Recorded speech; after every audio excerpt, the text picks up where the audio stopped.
Alors, le pouvoir. Le pouvoir, c'est comme tout à l'heure, on a vu, il y a deux côtés.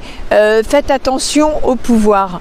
Parce que votre alignement, s'il dépend en fait du pouvoir de quelqu'un d'autre qui est pas bienveillant, on va dire, c'est dangereux en fait pour vous, parce que dès que cette personne va se désaligner ou enlever sa bienveillance, etc., vous allez complètement vous écrouler au niveau d'alignement, du taux vibratoire, etc. Et vous allez vraiment vous fatiguer, vous user, pas atteindre vos objectifs, pas comprendre pourquoi, etc. Être malheureux, pas ressentir la joie ni l'enthousiasme dans la vie, pas être à votre place, pas vous sentir dans le cocon, pas respecté, etc. Donc, attention. Le pouvoir justement qu'on accorde à quelqu'un ou qu'on accorde à quelque chose ou voilà, il faut essayer de plus en plus.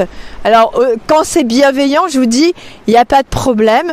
Au départ, ça donne l'impulsion pour monter sa puissance intérieure et devenir complètement autonome.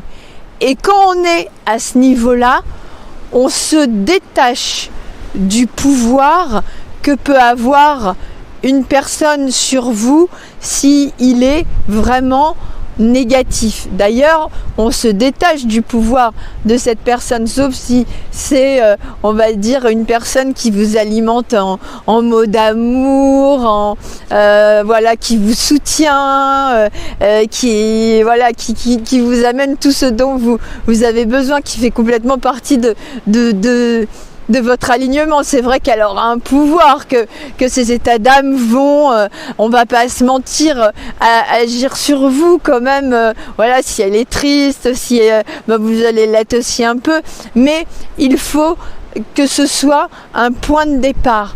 C'est-à-dire que ça marche aussi, c'est mélangé avec l'empathie, dont on parlera aussi tout à l'heure. Plus on est empathe, plus on est sensible, et plus on va aller placer notre pouvoir en fait sur quelqu'un que l'on croit bienveillant, il a intérêt à être bienveillant. Sinon, s'il n'est pas bienveillant, on n'est pas bien du tout, comme je vous l'ai dit.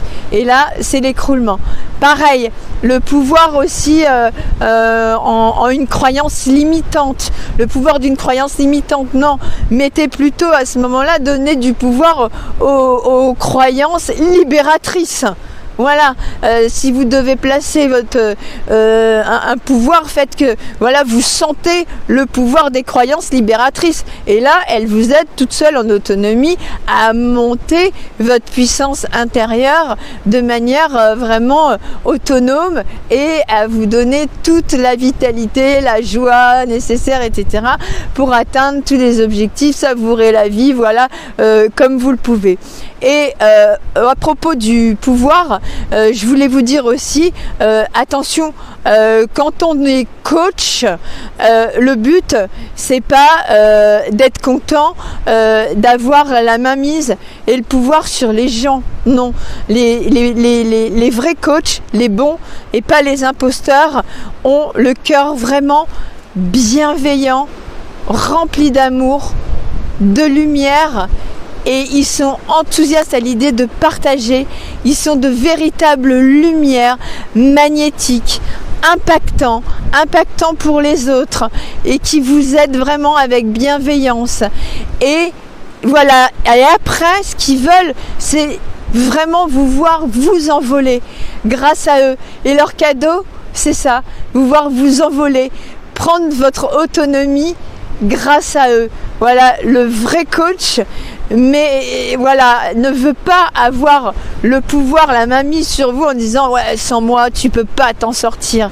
Il va juste vous dire avec avec ce que je sais faire, en toute bienveillance, voilà comment je peux t'aider. voilà ce que je peux faire pour toi. Et toi après tu prends ton envol, tu m'appelles quand tu veux aussi, s'il y a des moments de mou, je suis là, voilà, pour toi, derrière toi, etc. Et du coup, voilà, vous ne tomberez pas, vous saurez comment vous relever, etc. Voilà ce que je voulais dire sur la notion de pouvoir. Et le pouvoir, attention à l'ego. Quand on est coach, hein, c'est pas pour faire grossir son ego en disant « Oh, j'ai sorti d'affaires tant de personnes ». Non, en fait, vous n'avez pas sorti d'affaires tant de personnes. C'est-à-dire, c'est ce que vous savez faire et ce que la personne à connecter à vous en amour, en bienveillance et surtout en confiance. C'est ce mélange des deux qui a fait que les chaînes se sont enlevées, que la personne a été complètement libérée et que vous avez fait votre travail dans le partage de l'amour, de la lumière et de la bienveillance et que ça vous a nourri aussi, voilà, en voyant cette personne s'envoler. Voilà pour la notion de pouvoir.